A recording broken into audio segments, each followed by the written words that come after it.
Ma femme a drogué ma boisson pour coucher avec son amant plusieurs fois pendant notre lune de miel. Elle s'est moquée de moi, mais je lui avais préparé une vengeance surprise.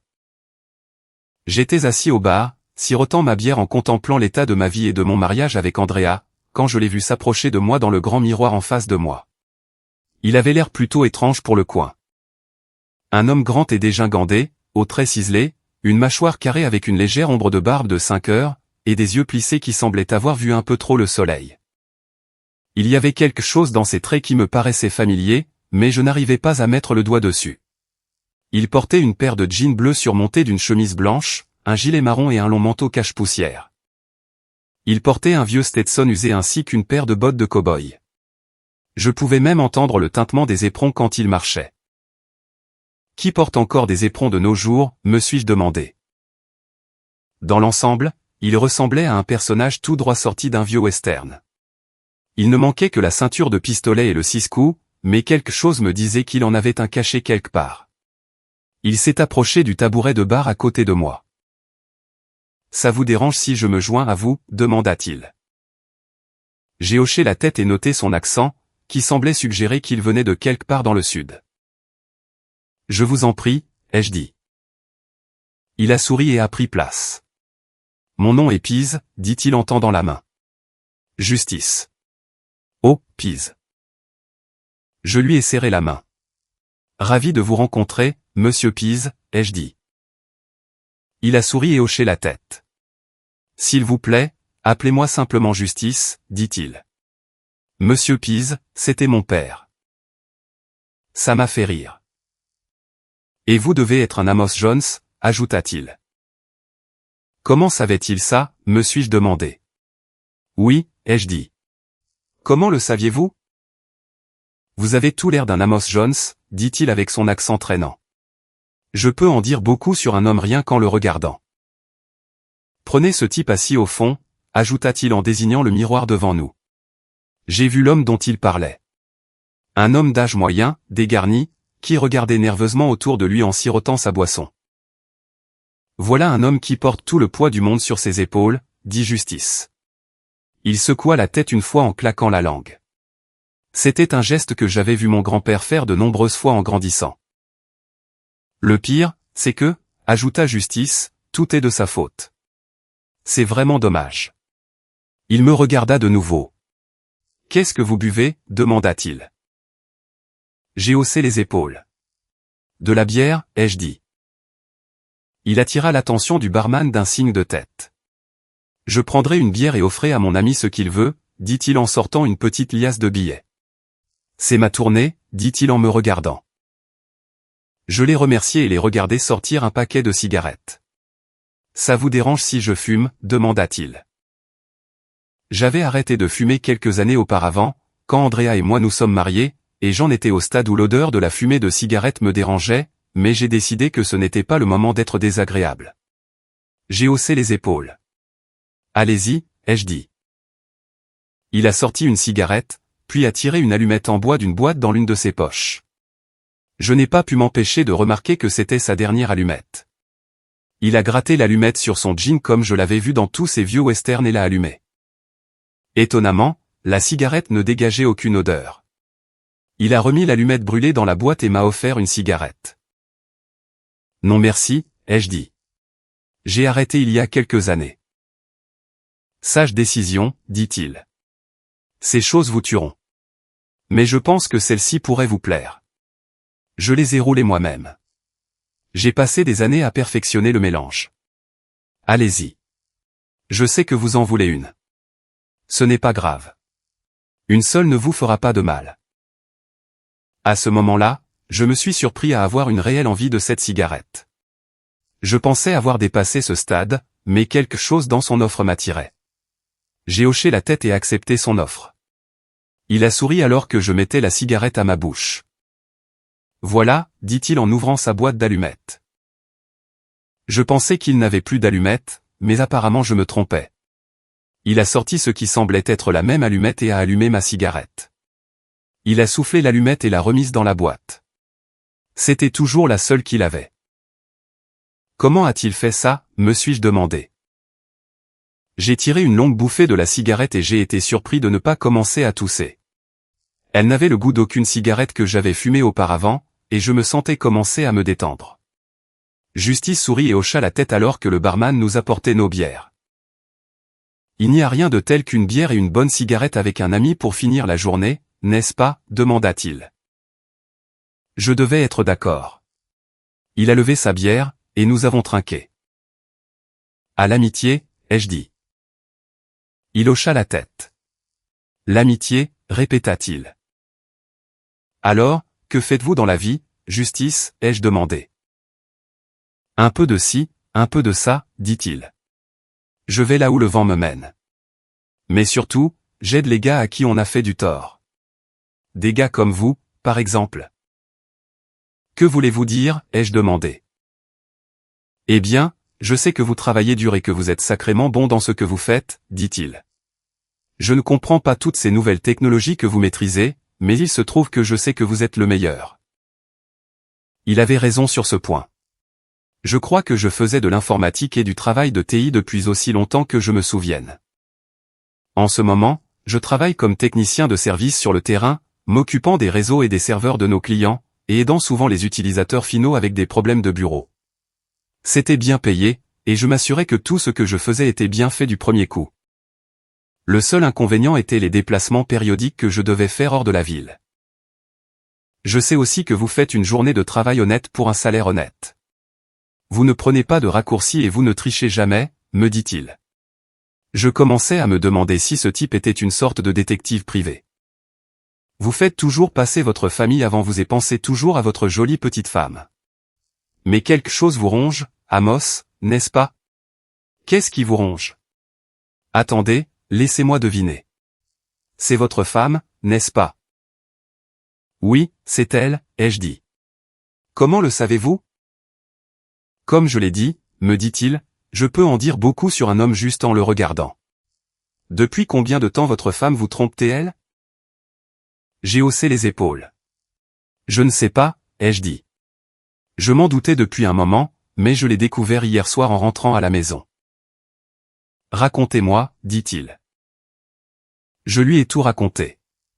Comment Andrea et moi nous sommes rencontrés, sommes tombés amoureux et nous sommes mariés.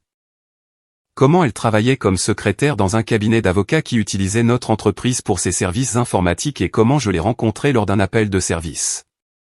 Nous sommes sortis ensemble pendant un certain temps, sommes tombés amoureux et nous nous sommes mariés. C'était il y a presque 5 ans. Puis elle a commencé à changer. Ce n'était que de petites choses au début, mais au cours de la dernière année, elle était devenue une vraie connasse pour tout. Je me demandais si elle avait une liaison, mais je ne pouvais pas me permettre de payer un détective privé. Il y a quelques jours, j'ai été envoyé sur un site distant dans l'état voisin et j'ai terminé un jour plus tôt. Alors, j'ai pensé surprendre Andrea en rentrant à la maison et en l'emmenant à un rendez-vous imprévu. Il s'est avéré que c'est moi qui ai eu la surprise. Ça sonne tellement cliché. Je suis arrivé en voiture devant notre maison à 2 étages et j'ai trouvé une voiture étrange dans l'allée. Je me suis garé sur le trottoir et je suis entré dans la maison. Je pouvais les entendre baiser dans la chambre principale à l'étage. Je suis monté et je l'ai vu allongé sur le dos, déshabillé, avec un homme que je ne reconnaissais pas entre ses jambes. Il venait de finir et s'écarter quand j'ai atteint la porte de la chambre. Je pouvais voir la preuve de ce qu'ils avaient fait et c'était comme un coup de poing dans l'estomac. Il s'est tourné pour me regarder et je l'ai reconnu, Roscoe Jennings, son patron au cabinet d'avocats. C'était un avocat assez puissant et très respecté dans la communauté. Il était aussi beaucoup plus grand que moi à tous égards, et je savais qu'il pourrait me balayer dans une bagarre. Ils ont ri alors que je redescendais lentement les escaliers. Je me suis assis sur le canapé et je pouvais les entendre parler, mais je ne pouvais pas distinguer ce qu'ils disaient. Ils sont descendus. Après quelques minutes, Roscoe a attrapé sa veste et s'est dirigé vers la porte. Il s'est arrêté juste avant de partir et m'a regardé. J'espère que ça ne te dérange pas, mais je me suis servi une bière, dit-il en riant. Je n'ai rien dit en retour. Andrea s'est assise sur le canapé et m'a regardé. Qu'est-ce que tu fais à la maison, demanda-t-elle. Tu étais censé être parti pour au moins un jour de plus. Waouh, ai-je pensé, même pas une once de remords. Pour commencer, j'habite ici. J'ai fini un jour plus tôt et j'ai pensé te faire une surprise, ai-je dit. On dirait que c'est moi qui ai été surpris. Pourquoi, Andrea, ai-je demandé. Est-ce que je ne te suffis pas? Est-ce que je ne te traite pas avec amour et respect? Pourquoi, demanda-t-elle en riant. C'est simple. Il a un Johnson de 23 cm, et il sait comment s'en servir, voilà pourquoi. Et il est riche, puissant et disponible, pas comme toi. Toujours à travailler, à partir t'occuper des clients. Il est aussi marié, ai-je dit. Avec des enfants. Elle haussa les épaules. Et alors, demanda-t-elle. Écoute, maintenant que tu es au courant pour nous, il n'y a plus de raison pour moi de le cacher. Alors voici ce qui va se passer. Je vais faire venir Roscoe ici plus souvent à partir de maintenant. Parfois il restera la nuit, parfois non. Il pourrait amener des amis avec lui. Ça ne nous affecte en rien. Tu es toujours mon mari, et j'attends de toi que tu remplisses tes devoirs. Quand Roscoe viendra, tu devras regarder. Bien sûr, ta place dans le lit est maintenant la sienne, donc tu peux déménager dans la chambre d'amis. J'attends de toi que tu le traites avec respect et que tu fasses ce qu'il dit. Je l'ai juste regardé. Elle ne pouvait sûrement pas être sérieuse à propos de tout ça. Tu ne peux pas être sérieuse, ai-je dit. C'est ma maison. Tu es ma femme. Je ne le tolérerai pas. Elle eut un sourire narquois. C'est exact. Je suis ta femme, dit-elle. Et c'est aussi ma maison.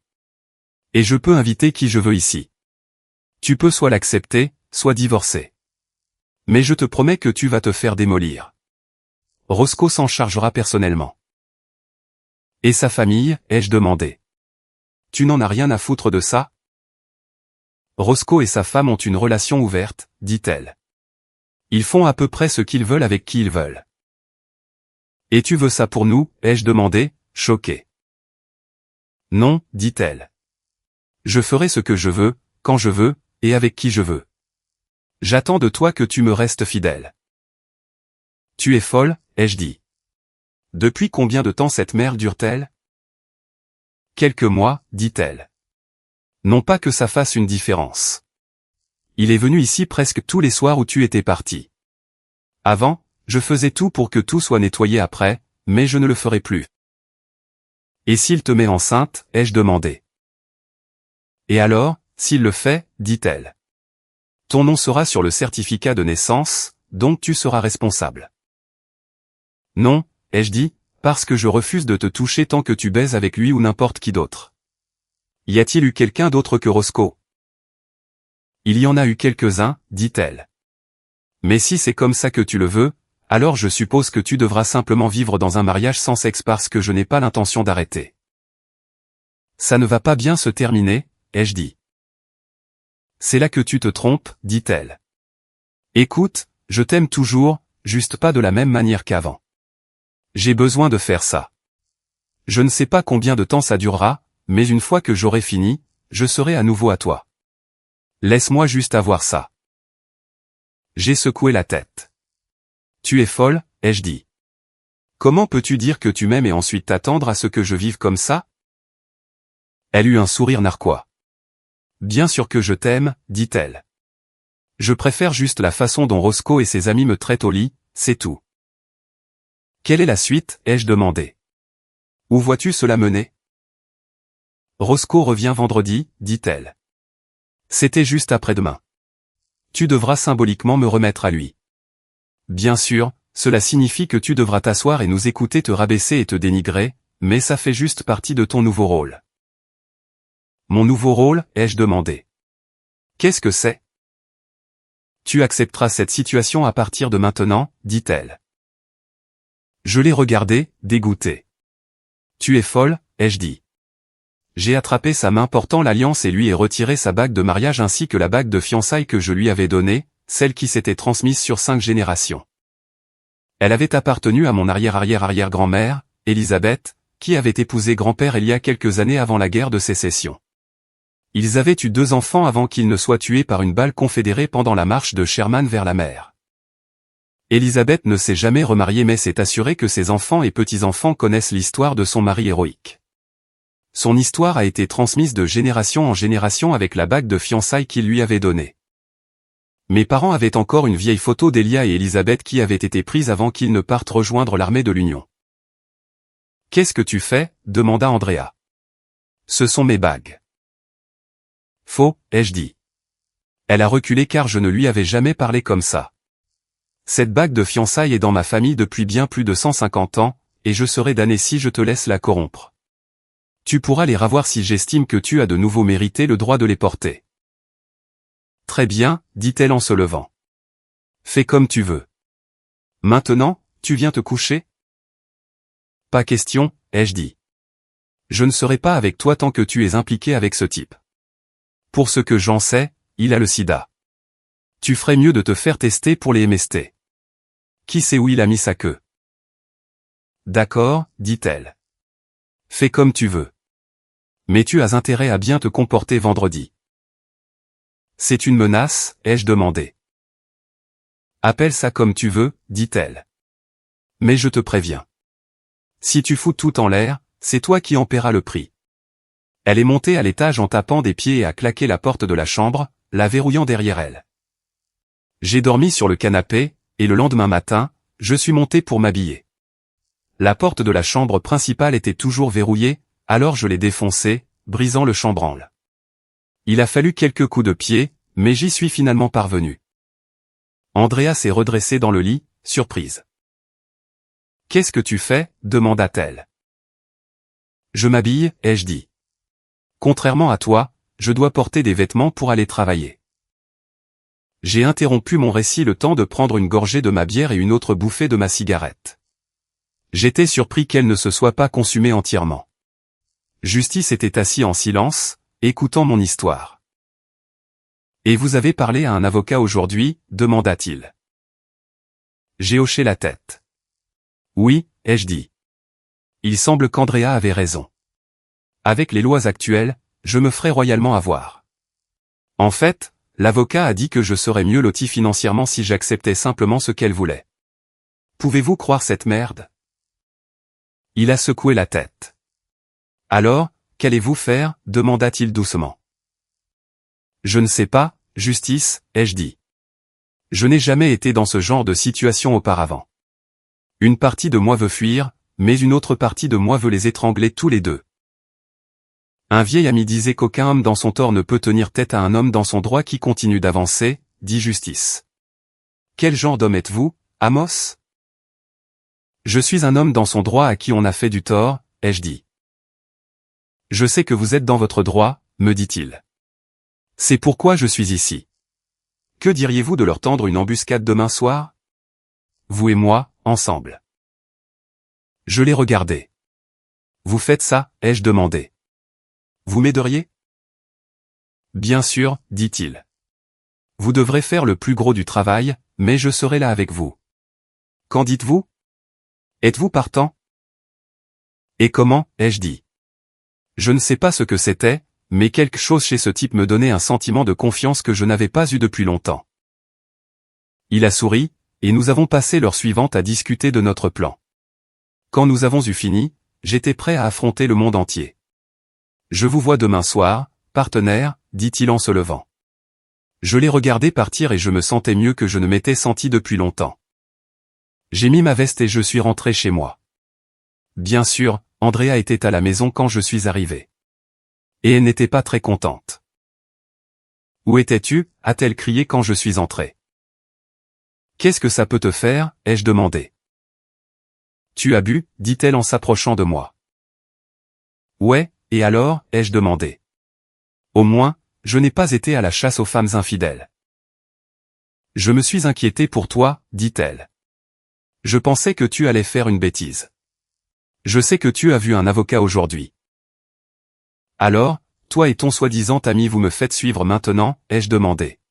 « Et si c'est le cas » demanda-t-elle.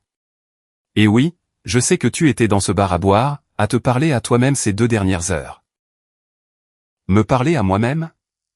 Si elle me faisait surveiller, celui qui surveillait m'aurait sûrement vu avec Justice. Je savais que le barman l'avait vu. Merde, il lui a même servi une bière et a pris son argent. J'ai beaucoup de choses en tête, ai-je dit. C'est la dernière nuit où tu peux m'avoir en exclusivité, dit-elle. Alors, tu montes ou quoi? Non, ai-je dit. Je t'ai dit qu'il n'y a aucun moyen que je sois intime avec toi pendant que tu es impliqué avec Roscoe. Fais comme tu veux, dit-elle avant de monter à l'étage.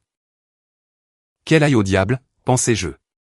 J'ai mis la main dans la poche de ma veste et j'ai senti quelque chose. Je l'ai sortie. C'était une des cigarettes de justice avec une allumette neuve. Comment est-ce que ça est arrivé là, me suis-je demandé. Au diable, pensai-je. J'ai pris une bière et je suis sorti sur le porche arrière. J'ai ouvert la bière, mis la cigarette à ma bouche et gratté l'allumette sur mon jean comme Justice l'avait fait. À ma surprise, l'allumette s'est allumée du premier coup. J'ai tiré une longue bouffée de la cigarette, savourant le goût.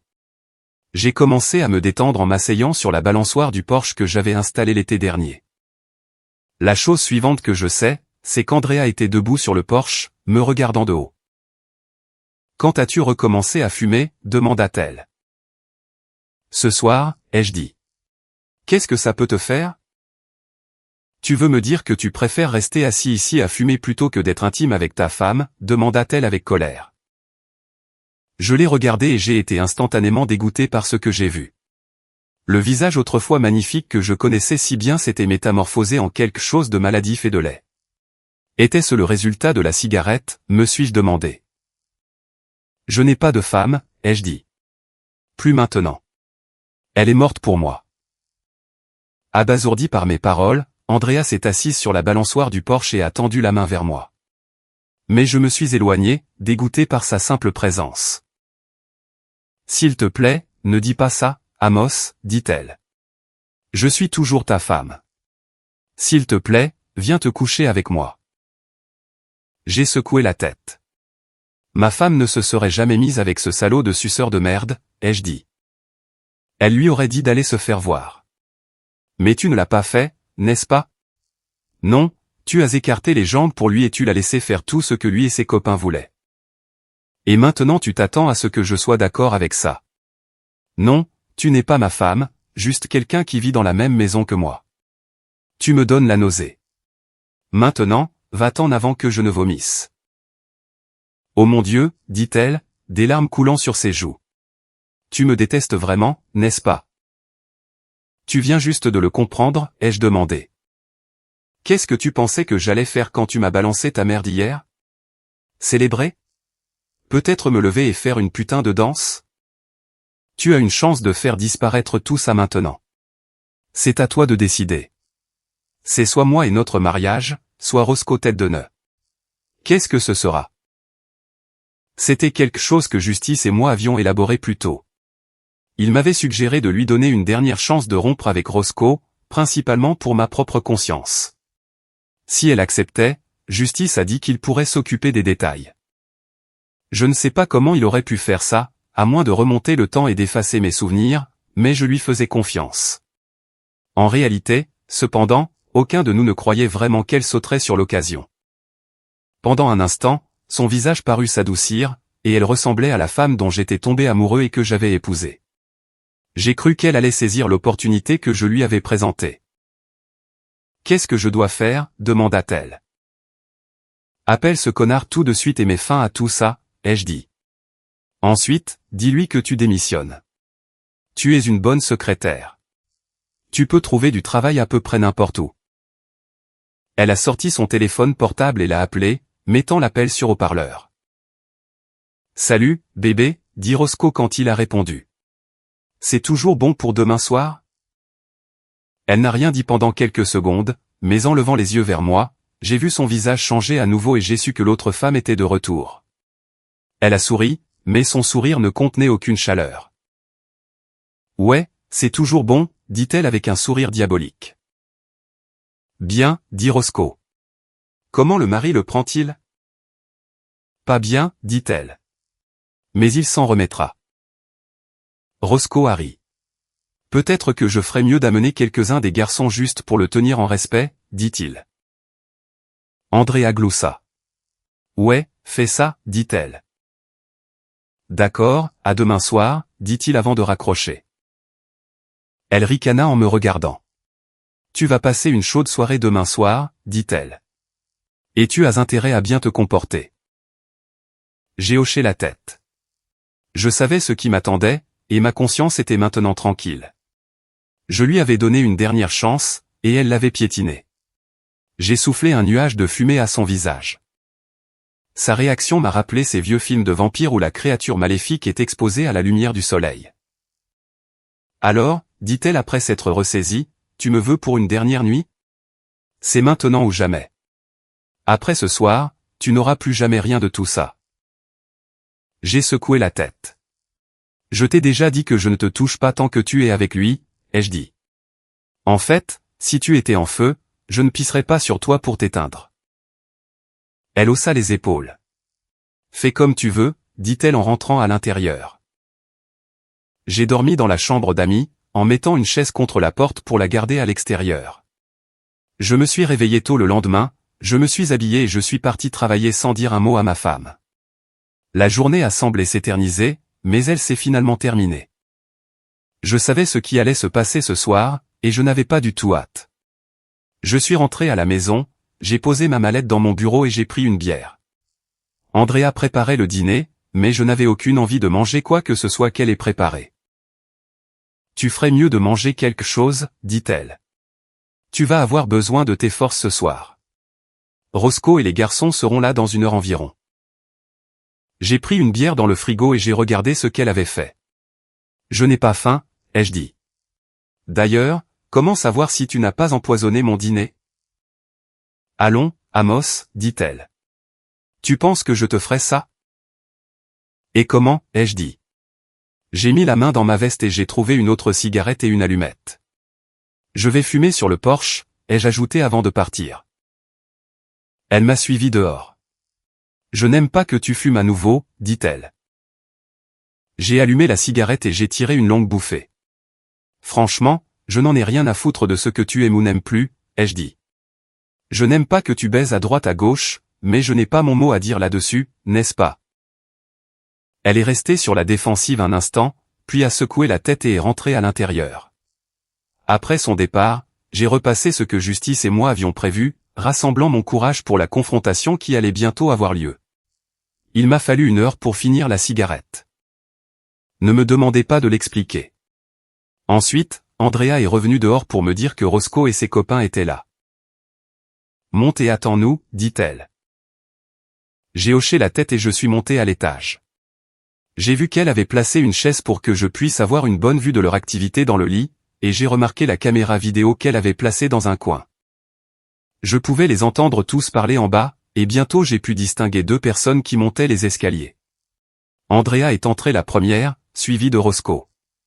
Le grand homme a souri narquoisement en tendant la main. Le salaud s'attendait à ce que je lui serre la main. Après avoir réalisé que je n'allais pas la serrer, il a hoché la tête et a embrassé profondément Andrea. « Eh bien, dit-il en me regardant, tu es prêt à lancer le spectacle? » Quoi? C'est ici que je suis censé agir comme un abattu et te sucer la bite ou quelque chose comme ça, ai-je demandé. Ils ont ri. Eh bien, si c'est ce que tu veux, dit Andrea. Non, ce n'est pas ce que je veux. Mais ce que je veux n'a pas d'importance, n'est-ce pas, ai-je demandé. Je détecte un peu d'hostilité, dit Roscoe. Peut-être que les garçons devraient monter pour te remettre les idées en place. Quoi? Vous êtes trop lâche pour faire votre sale boulot vous-même, ai-je demandé. Laissez-moi simplifier les choses pour que même un connard comme toi puisse comprendre. Je pouvais dire qu'il se mettait en colère. Bien, pensai-je. J'ai retiré mon alliance et je l'ai fourré dans la poche de sa chemise. Lui et Andrea m'ont regardé, choqués. Ce n'était pas la réaction à laquelle ils s'attendaient. Tu veux la femme visqueuse, ai-je demandé à Roscoe. Tu peux la voir. Crois-moi, elle est très exigeante, et si elle n'obtient pas immédiatement ce qu'elle veut, elle se transforme en une vraie connasse. Oh, elle jouera la parfaite amoureuse les premières années, mais elle te trompera bien assez tôt. Profitant. J'espère que ça marchera mieux pour toi que pour moi. Maintenant, tu es venu ici pour prendre la femme indigne. Vas-y. Andrea ne s'attendait pas à cette réaction, et elle me regarda, choquée. Le visage de Roscoe est devenu rouge de rage, et il a commencé à avancer vers moi. Il s'est arrêté juste au moment où une grande ombre sombre est apparue dans l'embrasure de la porte. J'ai regardé et j'ai vu Justice, son chapeau frôlant presque le plafond. À l'exception de 2 boules de feu à la place de ses yeux, il était complètement sombre, et je ne pouvais distinguer que sa silhouette. « Qui putain es-tu » demanda Roscoe. « Et comment as-tu passé mes gars ?»« Mon nom est Justice » tonna l'homme grand et sombre. « Et je vous arrête. » De nulle part, il a produit un lasso, et d'un coup de poignet, l'a envoyé sur les 2 tricheurs surpris. Alors qu'il resserrait la corde, elle s'est enflammée, les faisant crier. Soudain, la pièce a disparu. Le soleil brûlait haut dans le ciel bleu clair, et il m'a fallu un certain temps pour m'adapter à la luminosité. En le faisant, j'ai remarqué que Justice et moi étions au milieu d'une rue poussiéreuse. Quelques bâtiments bordaient la rue, me rappelant une vieille ville de western. Il n'y avait aucune autre vie dans la rue, à l'exception d'un cheval attaché à une barre d'attache devant un saloon de l'autre côté de la rue. J'ai fait l'inventaire et j'ai réalisé que le pantalon kaki et le polo sombre que j'avais porté en rentrant du travail avaient disparu. J'étais habillé un peu comme Justice, à l'exception du poncho épais sur mes épaules. J'ai aussi remarqué que j'avais une paire de revolvers à percussion de l'époque de la guerre de sécession et des étuis de chaque côté de ma hanche. Les étuis étaient tous 2 attachés à mes jambes. « Où sommes-nous » ai-je demandé à Justice. « Au milieu de la rue » dit-il de manière neutre. « Je vois bien » ai-je dit. « Mais où ?» Il haussa les épaules. « Est-ce que ça a vraiment de l'importance » demanda-t-il. « Je suppose que non » ai-je dit. Il fit un signe de tête vers le saloon. « Ils t'attendent là-dedans » dit-il. Il me regarda intensément. « Es-tu prêt à faire ce qui doit être fait ?» J'ai pris une profonde inspiration et j'ai hoché la tête. « Je le suis » ai-je dit. Il hocha la tête. « Bien » dit-il. « Je serai juste là avec toi. Reste calme et fais les choses étape par étape. » J'ai hoché la tête et nous avons marché vers le saloon. Quand nous sommes arrivés, j'ai ouvert les portes battantes et j'ai regardé à l'intérieur. Roscoe et Andrea étaient assis à une table ronde près du mur du fond. Une lampe à pétrole allumée était posée au milieu de la table, et chacun avait un verre d'alcool devant lui. J'ai regardé et j'ai vu les 3 amigos de Roscoe debout contre le mur, attendant ses ordres.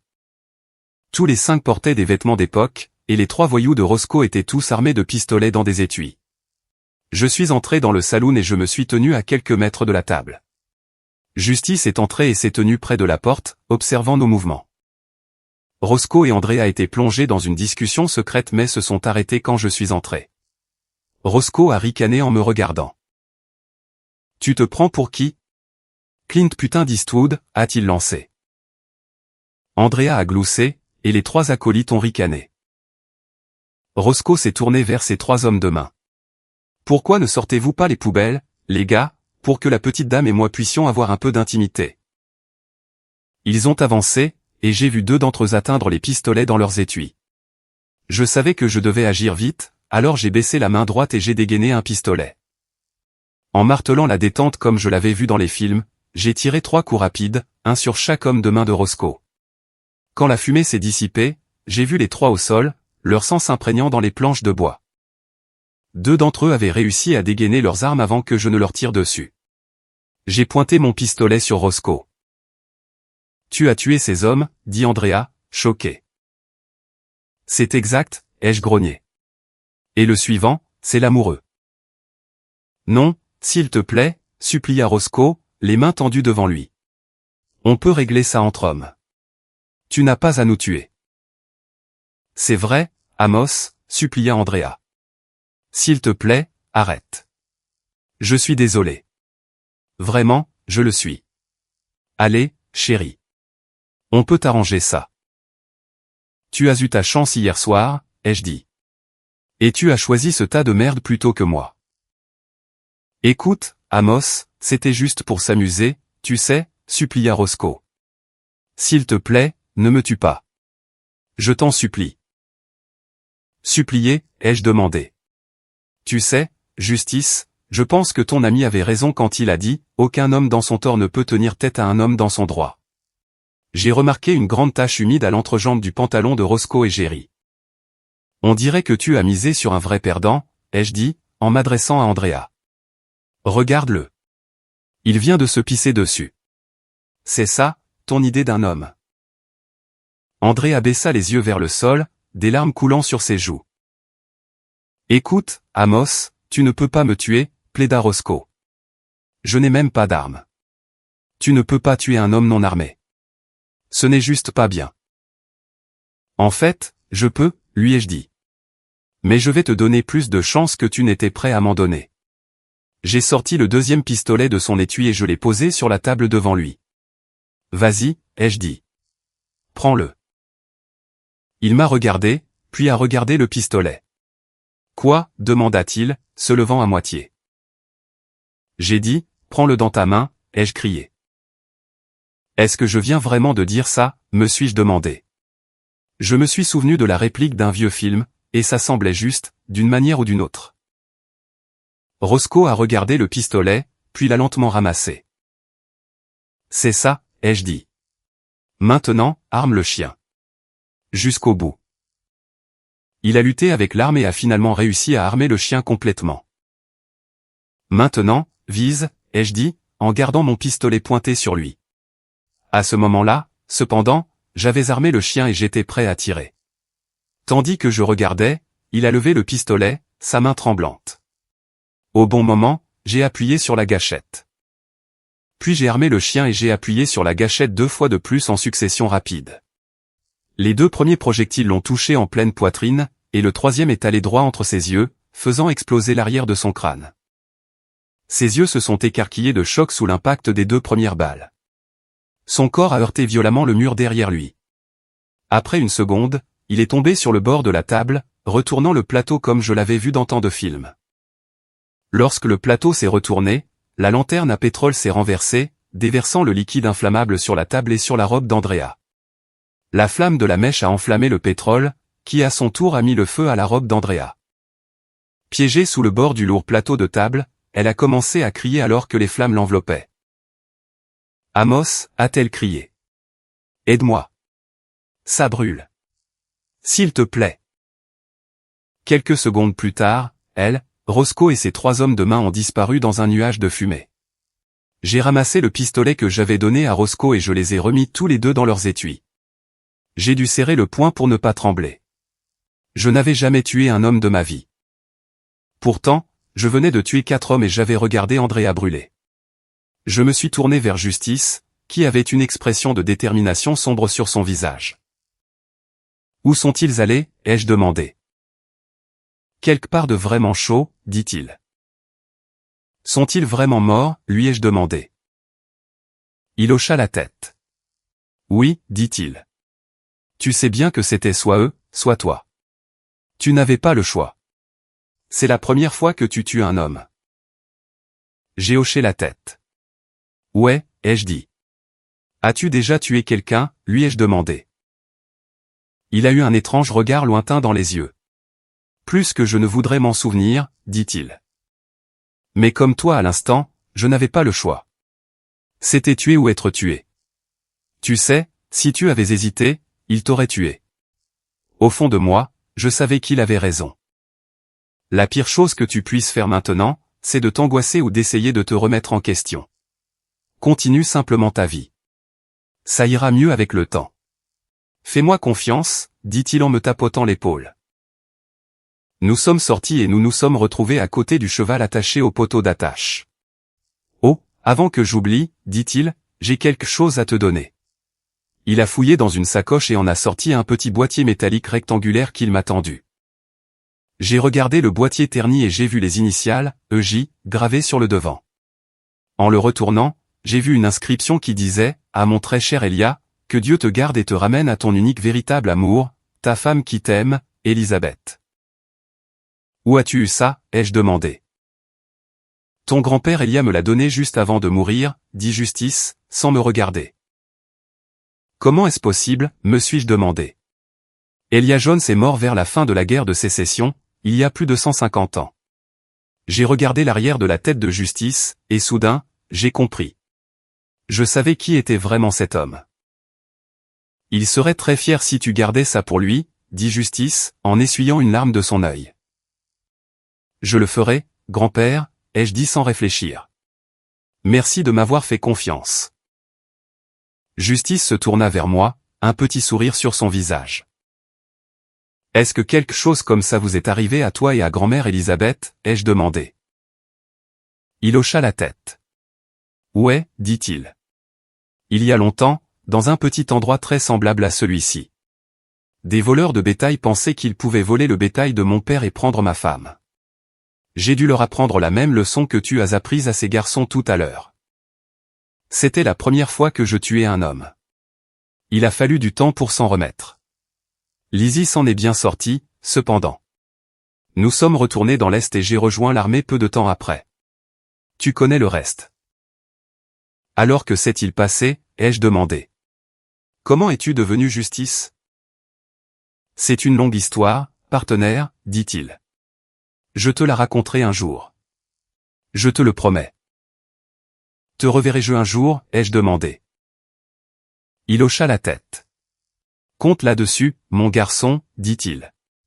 Après la façon dont tu as géré ces types, je n'ai pas d'autre choix que de te nommer mon adjoint. De plus, tu me dois une bière, ajouta-t-il avec un sourire. Oui, monsieur, lui ai-je dit en souriant. Il a tendu la main et je l'ai serrée. Pendant que nous nous serrions la main, il a enroulé son autre bras autour de moi et m'a étreint. Je t'aime, mon garçon, a-t-il murmuré. Et je suis sacrément fier de toi. Je t'aime aussi, grand-père, ai-je dit, les yeux pleins de larmes. Il a reculé et est monté sur son cheval. Dis à grand-mère Elisabeth que je lui dis bonjour, lui ai-je dit. Il m'a regardé et a souri. Tu viens de le faire, dit-il. Et elle te dit bonjour en retour. Il a souri, a fait un clin d'œil, puis a touché le bord de son chapeau. À la prochaine, mon garçon, dit-il en éprenant son cheval. Je l'ai regardé s'éloigner sur la route poussiéreuse et disparaître. La chose suivante que je sais, c'est que j'étais de retour dans mon salon, la tête me tournant. Je me suis regardé et j'ai vu que je portais mes vêtements de travail au lieu de la tenue de western que j'avais il y a quelques minutes à peine. J'ai senti quelque chose dans ma poche et je l'ai sorti. C'était le vieil étui à cigarette que Justice, ou plutôt mon grand-père Elia, venait de me donner. Je l'ai ouvert et j'ai vu qu'un côté était rempli de ces cigarettes roulées à la main et qu'il y avait une photo de l'autre côté. J'ai regardé la photo et j'ai vu que c'était une Delia et Elisabeth. En étudiant attentivement la photo, j'ai pu voir clairement la ressemblance entre Elia et Justice. Il n'y avait aucun doute dans mon esprit sur qui était vraiment Justice. J'ai retourné la photo et j'ai vu une brève inscription griffonnée au dos. Pour Amos, tout notre amour, grand-père Elia et grand-mère Elisabeth. J'ai remis la photo, abasourdi. Comment allais-je expliquer cela à mes parents? J'ai réalisé que la vérité était que je ne pouvais rien dire de tout cela à personne. Pour commencer, personne ne me croirait. J'ai réalisé que je n'avais pas mangé depuis des heures et que j'étais affamé. En allant dans la cuisine, j'ai regardé le pain de viande froid qu'Andrea avait préparé et je l'ai jeté dans le broyeur à ordures. J'ai sorti quelques morceaux de pizza froide et je les ai mis au micro-ondes. Après avoir mangé, j'ai commencé à emballer toutes les affaires d'Andrea. Quand j'ai eu fini, il était tard et j'étais épuisé. J'ai dormi d'un sommeil agité, rêvant d'hommes en uniforme bleu et gris s'entretuant. J'ai aussi vu Andrea brûler dans une scène après l'autre. Le lendemain matin, je me suis levé, j'ai bu une tasse de café et j'ai fait mes corvées habituelles du week-end, y compris tondre la pelouse. Une partie de moi regrettait Andrea, mais une grande partie de moi se sentait soulagée de ne pas être bombardée par ses récriminations et ses tromperies incessantes. À la fin de la journée, j'avais une ébauche de plan. Naturellement, je ne pouvais dire à personne ce qui était vraiment arrivé à Andrea. J'ai donc décidé de me rendre à la police le lendemain pour signaler sa disparition. Je savais qu'il ne ferait rien à moins que j'aie attendu un délai raisonnable. J'ai pris note d'appeler un avocat pour savoir combien de temps je devais attendre pour demander le divorce pour abandon, car je savais que personne ne retrouverait jamais Andrea. Le lendemain, je suis allé au poste de police et j'ai signalé sa disparition. Le sergent de bureau a pris mon rapport, l'a lu, puis m'a demandé d'attendre quelques minutes. Je me suis assis et j'ai attendu ce qui m'a semblé une éternité. Finalement, un homme en costume s'est approché de moi. Amos Jones, demanda-t-il. J'ai hoché la tête. Je suis le détective Smith. Avez-vous quelques minutes? J'aimerais discuter de votre signalement de personnes disparues. Je l'ai suivi dans une pièce et je l'ai regardé sortir un appareil d'enregistrement. Monsieur Jones, dit-il, j'ai noté que vous avez dit que votre femme est partie avec Roscoe Jennings et 3 autres hommes vendredi soir. Vous dites que vous ne les avez pas revus depuis. C'est exact? C'est exact, ai-je dit. Que pouvais-je dire d'autre? L'un des 3 hommes avec Roscoe était un policier en civil, dit-il. Il a également disparu et personne ne peut le localiser. Saviez-vous que votre femme avait une liaison avec Monsieur Jennings? Je l'ai découvert plus tôt dans la semaine, ai-je dit. Il hocha la tête. Possédez-vous une arme? Demanda-t-il. Non, ai-je dit, ce qui était vrai. Je ne possédais pas d'arme, mais j'avais envisagé d'en acheter une. Vous savez, nous examinons généralement de près le mari lorsque quelque chose comme ça se produit, dit-il. Cela vous dérangerait-il que nous fouillions votre maison? Non, pas du tout, ai-je dit. Je n'avais rien à cacher. Enfin, à part peut-être avoir tiré sur 3 hommes, mais qu'allais-je dire? J'ai tiré sur Roscoe et votre officier dans une dimension alternative. Nous resterons en contact, et j'apprécierais que vous restiez disponible, dit-il en commençant à se lever. Détective, ai-je dit, ma femme était-elle impliquée dans quelque chose d'illégal? C'est ce que nous essayons de découvrir, dit-il. Je ne peux pas entrer dans les détails, mais nous surveillons Monsieur Jennings depuis un bon moment. Je vois, ai-je dit. Il m'a serré la main et est parti. Je suis rentré chez moi et, bien sûr, plusieurs policiers sont venus et ont effectué une fouille approfondie. Ils n'ont rien trouvé, sauf mon alliance, qui avait roulé sous mon lit d'une manière ou d'une autre. Après leur départ, j'ai mis les sacs contenant les affaires d'Andrea dans ma voiture et je me suis rendu chez ses parents. Je leur ai parlé de sa tromperie et je les ai informés qu'elle était partie avec son amant vendredi soir et n'était pas revenue. Ils ont été choqués quand je leur ai dit. Avez-vous la moindre idée de l'endroit où elle pourrait se trouver? A demandé la mère d'Andrea. Que pouvais-je dire? Qu'elle brûle en enfer? J'ai secoué la tête à la place. Aucune idée, ai-je dit. Mais ça n'a pas d'importance. Je vais demander le divorce de toute façon. Je comprends, mon garçon, m'a dit son père, Jacques. S'il te plaît, fais-nous savoir si tu as des nouvelles. J'ai promis de le faire, puis je suis parti. Mes parents étaient tout aussi dévastés que ceux d'Andrea et ont proposé de m'aider de toutes les manières possibles, mais je savais qu'il n'y avait rien qu'ils puissent faire. J'ai vu un avocat lundi pour divorcer d'Andrea pour cause d'abandon. J'ai expliqué que j'avais signalé sa disparition et que la police enquêtait, mais l'avocat m'a dit que je devrais attendre 1 an avant de pouvoir déposer une demande pour motif d'abandon. Je l'ai remercié et je suis retourné au travail. La vie a continué comme d'habitude pendant les mois suivants. Je travaillais, rentrais à la maison, mangeais, dormais, et je recommençais le processus. De temps en temps, j'appelais le poste de police pour vérifier l'avancement de mon affaire de personnes disparues, juste pour faire bonne figure. J'obtenais toujours la même réponse, aucune piste, mais ils y travaillent toujours. Je terminais chaque journée avec une bière et une cigarette sur mon porche, pensant souvent à mon grand-père. Je me demandais où il était et ce qu'il faisait. Chose étrange cependant, cet étui à cigarette ne se vidait jamais. La plupart des jours, je n'en fumais jamais plus de 2, mais l'étui était complètement plein le matin. Je ne me plaignais pas du tout. Sérieusement, avez-vous regardé le prix des cigarettes de nos jours? Au cours des 6 premiers mois après l'incident avec Roscoe et Andrea, je me suis concentré sur le travail et je suis resté à l'écart des femmes. Puis un jour, c'est arrivé. J'ai acheté un billet de loterie et je me suis retrouvé avec un gain de 85 millions d'euros. On m'a donné le choix, soit prendre une somme forfaitaire de plus de 57 millions d'euros après impôt, soit accepter une rente annuelle sur les 30 prochaines années. Après avoir regardé combien je recevrais chaque année, j'ai choisi la rente. J'ai décidé de quitter mon travail puisque je n'avais plus besoin de travailler. Mes collègues ont dit que je leur manquerais, et je savais qu'ils me manqueraient aussi. Mais la vérité était que je m'étais ennuyé au cours des 6 derniers mois. En plus de cela, j'ai commencé à sentir que mon temps avec Elia avait réveillé quelque chose en moi.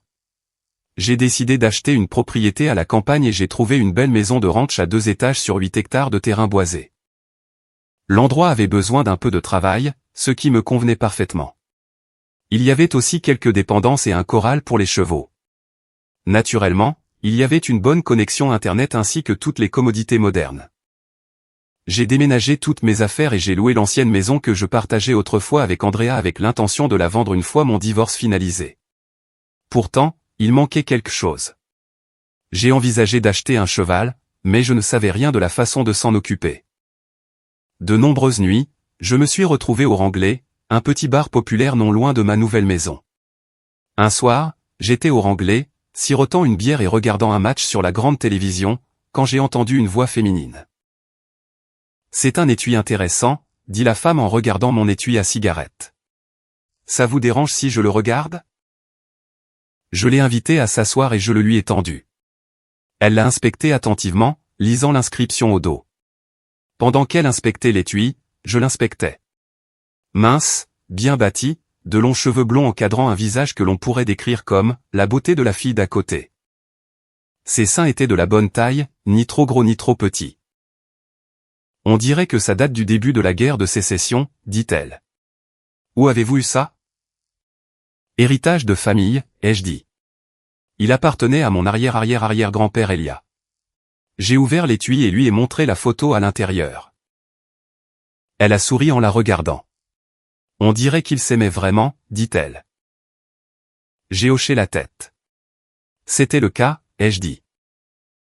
Ça devrait être dans un musée quelque part, dit-elle. J'ai secoué la tête. Il y a beaucoup de valeurs sentimentales là-dedans, ai-je dit. C'est un peu difficile à expliquer.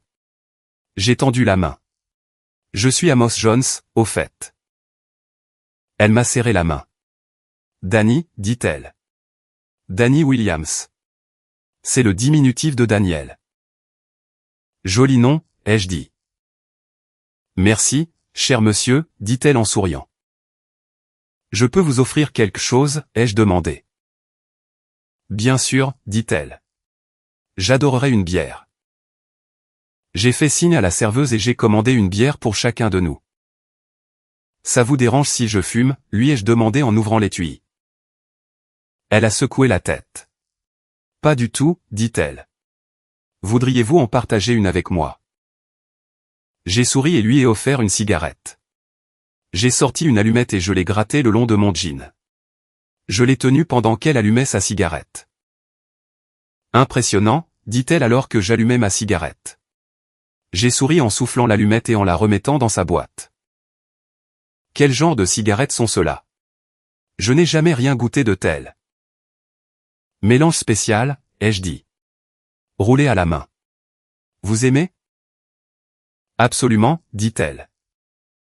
J'ai souri. Vous savez, il n'y a rien de tel qu'une cigarette et une bière avec un ami pour finir la journée, ai-je dit. Levant sa bière, elle a souri. Je me suis joint à elle pour un petit toast, et nous avons passé la soirée à faire connaissance. Il s'est avéré que Danny était avocate dans un grand cabinet en ville et passait souvent ses week-ends au ranch de ses parents à s'occuper de ses chevaux. Je pensais acheter un cheval, ai-je dit. C'est vrai, dit-elle. Vous venez d'acheter l'ancienne propriété des Ackerman. Vous connaissez quelque chose aux chevaux? J'ai secoué la tête. Absolument rien, lui ai-je dit. Mais j'apprends vite. Elle a ri. Eh bien, vous savez, les chevaux demandent beaucoup de soins, dit-elle. En moyenne, vous auriez probablement besoin d'y consacrer environ 4 heures par jour. Mais si vous êtes sérieux, j'ai un cheval que je voulais vendre, et je serais plus qu'heureuse de vous aider à apprendre. Ça a l'air génial, ai-je dit. Alors, y a-t-il un monsieur Danny quelque part? Elle secoua la tête.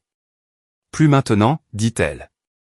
Elle me parla de son divorce avec son ex-mari, qui s'était avéré être un tricheur ivrogne et un abuseur. J'ai écouté son histoire et j'ai pu voir que cela l'avait considérablement affecté. Et vous, demanda-t-elle. Presque la même chose, ai-je dit. Je l'ai surprise en train de me tromper. Elle voulait que je sois son cocu, mais je ne l'ai pas accepté. Elle est partie maintenant avec son amant. Je ne l'ai pas vue depuis plus de 6 mois. Je vais demander le divorce dans quelques mois pour abandon. Je suis désolé d'entendre ça, dit-elle. Nous avons passé le reste de la soirée à parler, à siroter de la bière et à danser. Elle se sentait si bien dans mes bras, et je me sentais plus content que je ne l'avais été depuis des mois. Finalement, le bar fermait, alors nous avons dû partir. Pourquoi ne passerais-tu pas demain matin, et je te présenterai Ringo, demanda-t-elle. Ringo, ai-je demandé en réponse. Le cheval? Idiot, dit-elle. C'est un rendez-vous, ai-je dit.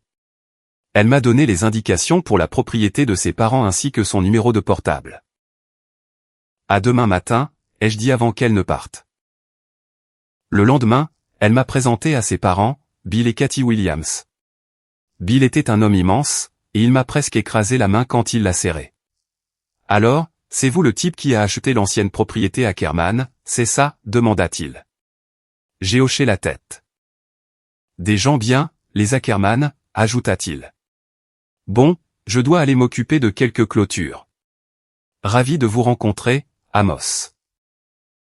Ravi de vous rencontrer, monsieur, ai-je dit.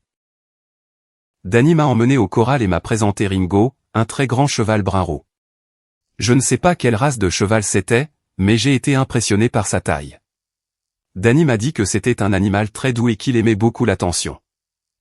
Elle m'a montré comment lui mettre une selle et une bride, puis m'a appris à le monter.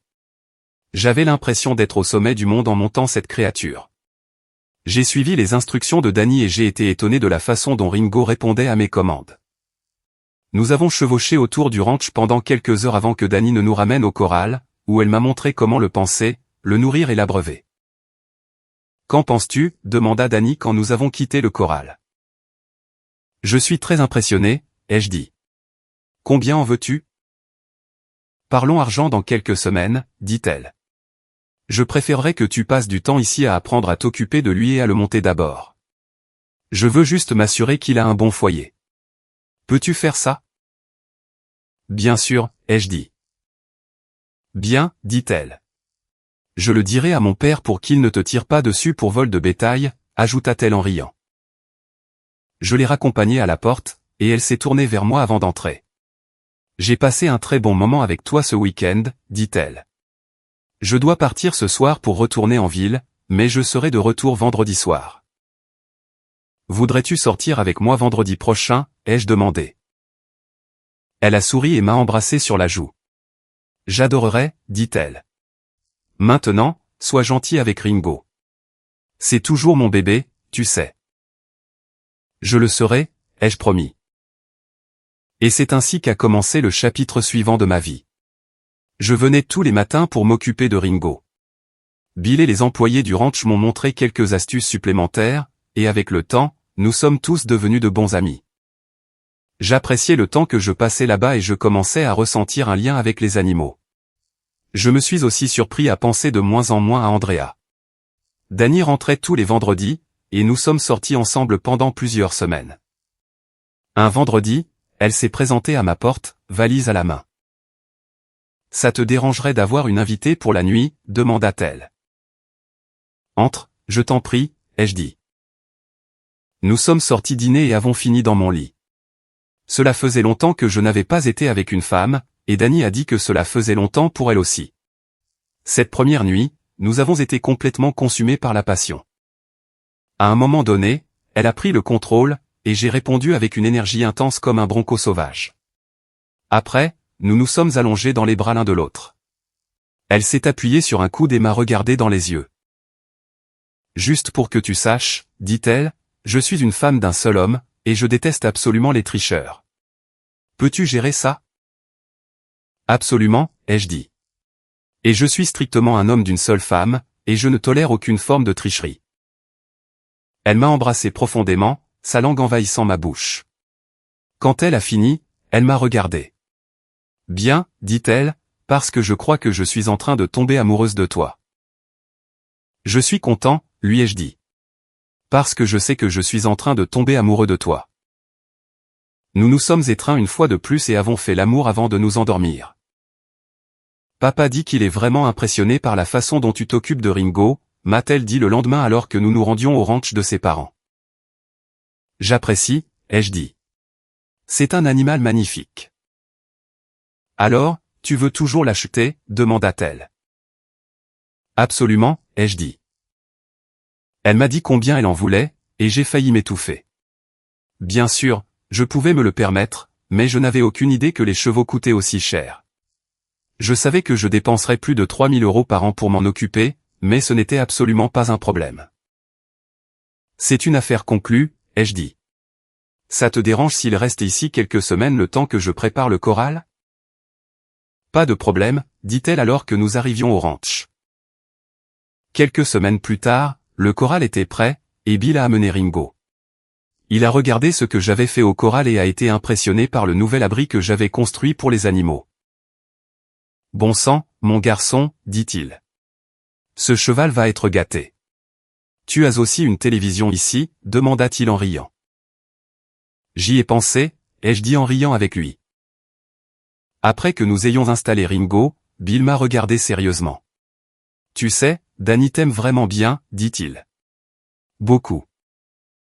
Oui, monsieur, ai-je dit. Et je l'aime vraiment beaucoup aussi. Il hocha la tête. Il me regarda avant de parler. Je sais que c'est le cas, dit-il.